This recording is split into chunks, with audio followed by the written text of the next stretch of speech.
안녕하세요. 오늘은 역대하 36장에 나오는 여호아하스에 대한 이야기 하겠습니다. 여호아하스의 아버지는 이제 요시야 왕이죠. 대표적으로 다윗의 길로 간 다윗, 히스기야, 요시야 이렇게 3대 성군으로 알려져 있습니다. 그런데 다윗의 길로 간 사람들이 이제 항상 빠지게 되는 함정이 있습니다. 그것은 하나님을 잘 믿어서 축복받고 난 다음 교만해지는 것이죠. 이것은 마치 공식처럼 하나님이 히스기야를 논할 때 마지막에 한번 그 마음 중심에 뭐가 있는지 시험해 보겠다 이렇게 말씀을 하신 걸 보면 누구에게나 해당되는 내용 같습니다. 여로보암의 길로 저주받은 사람은 논외로 하고요. 말할 것도 없고, 이제 다윗의 길로 간 사람들은 다 잘했는데, 이제 지위가 높아지고 성공하고 부족함이 없어질 때, 그것이 자기 자신이 잘해서 된 걸로 이렇게 착각하고 오해하는 경우가 있습니다. 이사야 42장에 보면은 하나님은 영광을 나누지 않는다 이렇게 말씀했습니다. 그것이 정직한 것이죠. 하나님에게는 거짓이 없으니까. 그래서 다윗이 잘 됐다 그럴 때는 이제 다윗의 노력도 물론 있지만 태반은 하나님이 준 축복이죠. 그런데 다윗이 잘 됐을 때 사람들이 그것을 물어보면 하나님의 은혜란 말을 쏙 빼고 이제 자기 자신이 잘해서 된 걸로 이렇게 자기 자랑만 늘어놓는 이런 것이 이제 교만이라고 하는 것이죠. 그래서 다윗이 빠진 함정은 이제 다윗이 그동안에 왕이 되기까지 군대가 없어갖고 굉장히 고생을 많이 했죠.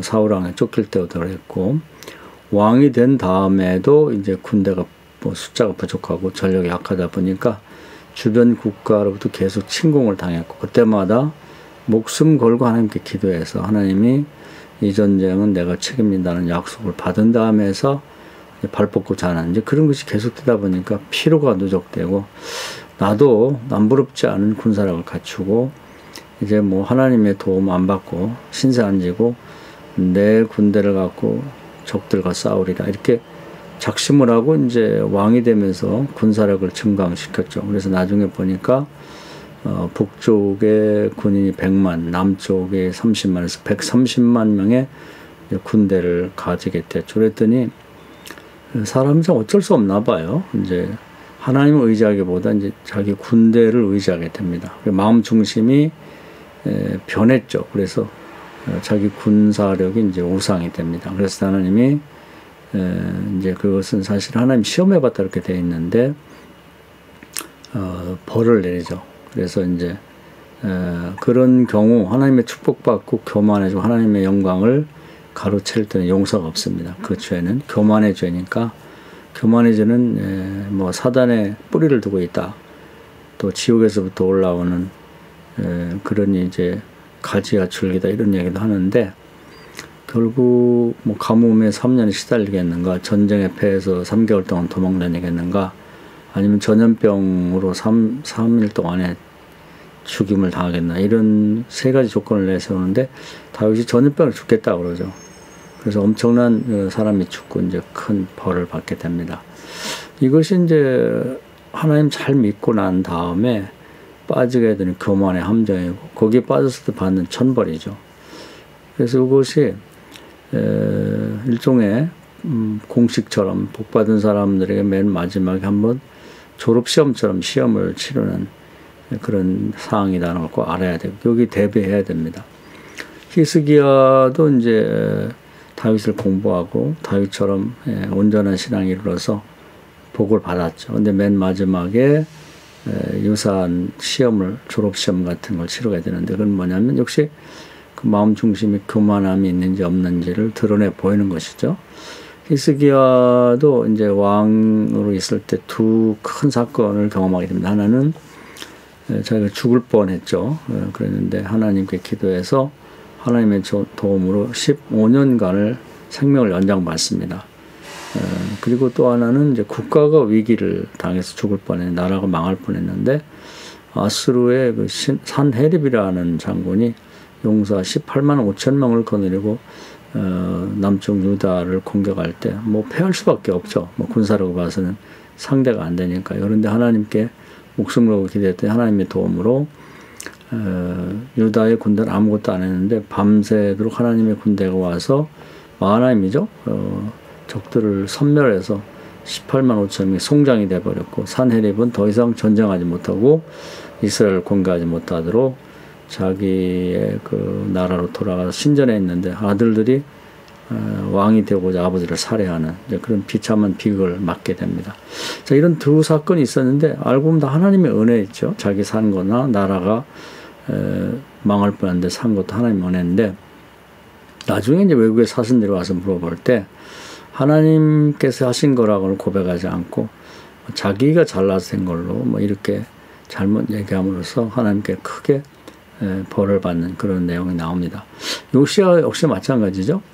그 다윗과 히스기야를 철저히 연구해서 그들의 신앙생활을 본받아서 그들이 받았던 축복을 받는데 맨 마지막에 이제 그 교만이 드러나게 됩니다. 그건 뭐냐면 저 북쪽에 아수르 또는 바벨론이라는 나라가 있고 남쪽에 애굽이라는 제국이 있는데 서로 다투게 됩니다. 그 근동의 패권을 놓고 싸우게 되는데 그 요시야 유대왕 요시야는 거기에 끼어들 이유가 없는데 이제 축복받고 자 나라가 부강하다고 생각하니까 그 바벨론의 느고라고 하는 그런 왕이 출정을 해서 이제 북쪽에 가서 제국들과 겨루려고 하는데 중간에 껴들어서 싸움을 합니다. 그러니까 느고라는 사람이 왕이 우리는 당신하고 싸울 이유가 없고 싸우고 싶지 않다.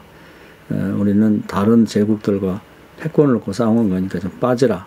그러면서 이제 하나님의 메시지라고 하면서 이제 전달하죠.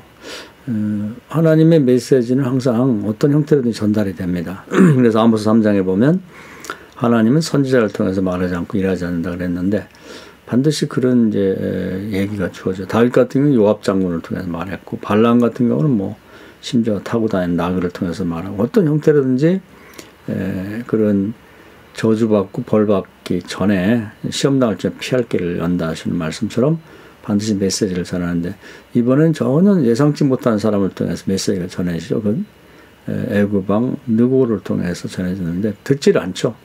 그리고 이제 결국 느고를 공격해서 자기가 하나님 뜻을 어겼기 때문에 하나님 도와주지 않죠. 전쟁터에서 결국 화살에 맞아 이제 크게 상처를 입습니다.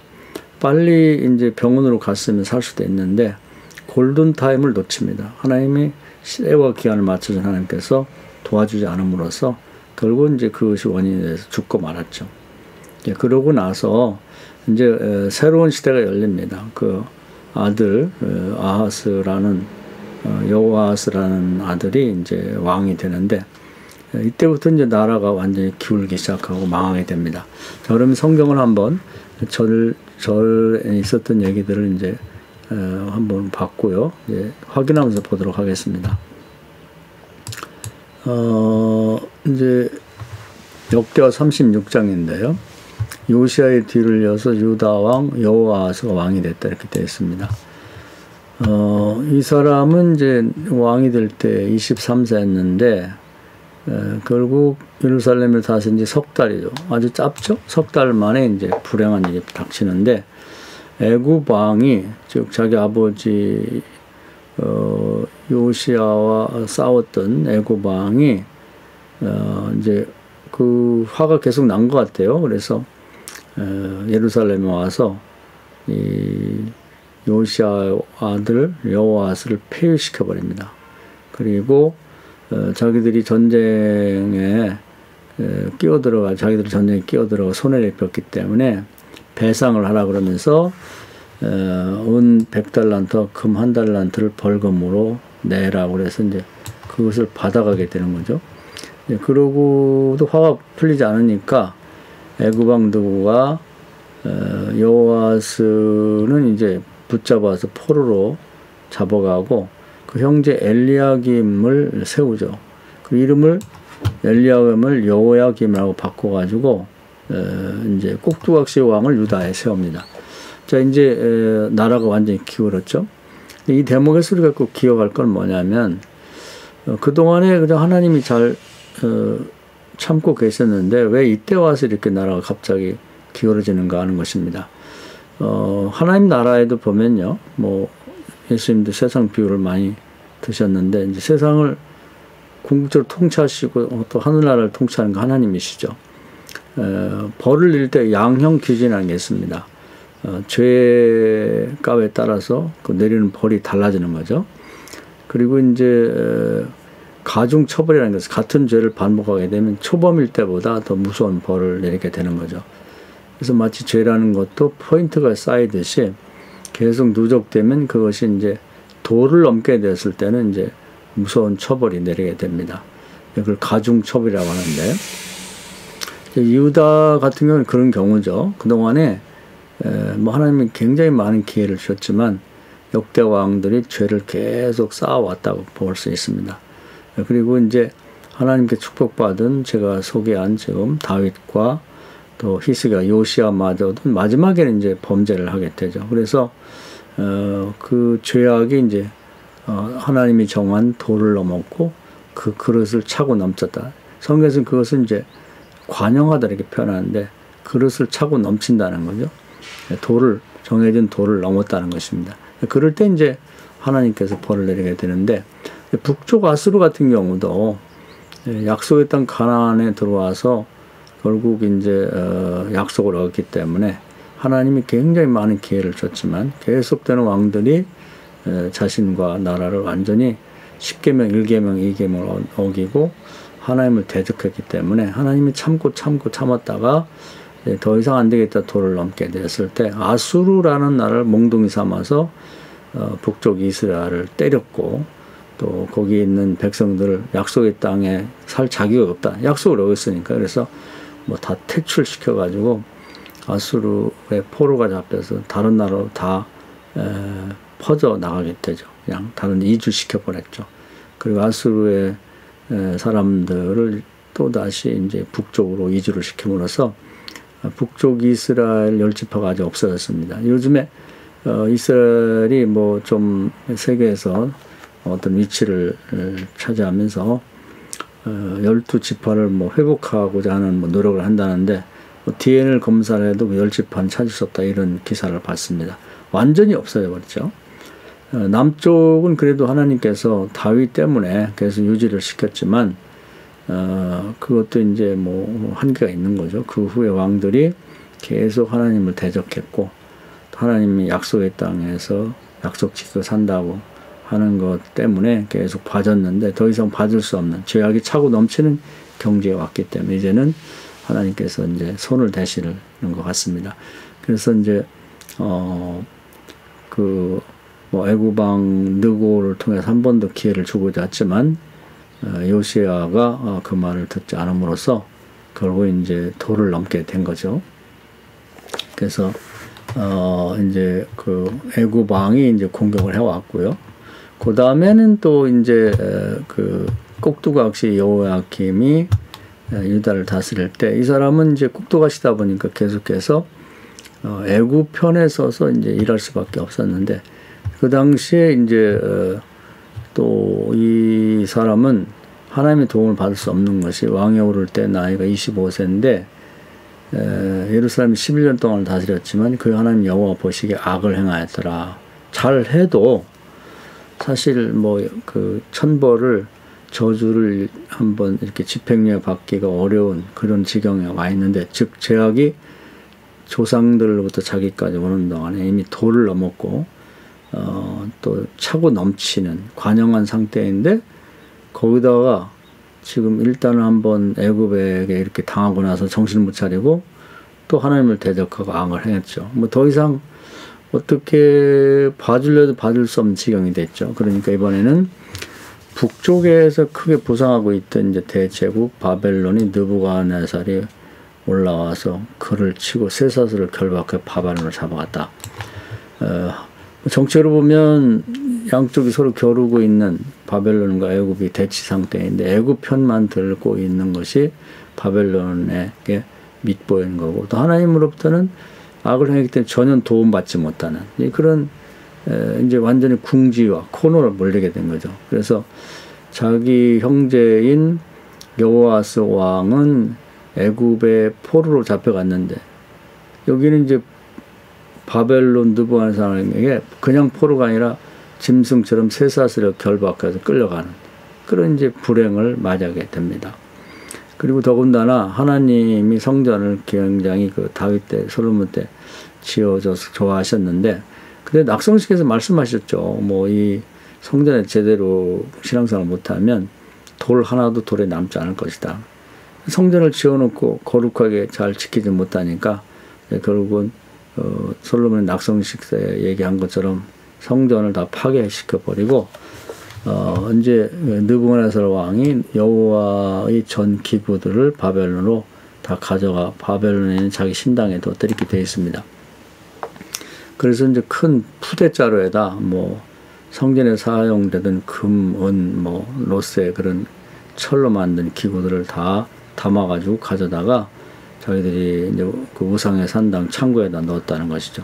참 불명예스러운 일이죠. 하나님도 기가 막힌 좀 하나님 가장 싫어하는 우상의 산당에 하나님 쓰시던 기구들이 다 가게 되니까 그래서 나라가 이제 거의 이제 망해가는 기울어가는 그런 상황에 놓이게 되었습니다. 그래서 오늘은 여기까지 말씀드릴 텐데요. 우리가 신앙생활 함에 있어서 뭐 예외라든지 뭐 요행이나 뭐 특혜라는 거 없는 것이죠. 정해진 하나님 나라 법대로 이렇게 되는 것인데 결국 약속의 땅 가나안에 들어와서 약속을 어기고 사니까 약속의 땅에서 퇴출되게 되는 것이죠. 이것은 하나님이 예고된 대로 하는 것인데 그 이상한 것은 뻔히 알면서도 왜 이렇게 저주받고 또 망하는 쪽을 선택하고 사는지 하는 것이 참 아이러니입니다. 하나님 잘 믿고 복받는 생활을 하면 좋은데 그렇지 못하는 것이 안타까운 것이죠. 하나님도 안타깝고 후대 사람들이 봐도 좀 안타까운 거죠. 우리가 세상을 살면서 어떤 삶을 선택해 살 것인가는 각자가 알아서 결정할 문제입니다. 예수 믿지 않는, 즉 하나님 믿지 않는 사람들은 흔히 운명은 정해져 있다. 운명은 어쩔 수 없다 말하고 또 다른 얘기는 팔자소관이다. 정해진 팔자는 어쩔 수 없다 그러는데 그것은 안 믿는 사람들 얘기고 하나님을 믿는 사람들은 신명기 30장처럼 결국 자기의 미래에 대해서 자기 삶에 대해서는 자기가 선택할 수 있는 권리가 주어졌다는 것이죠.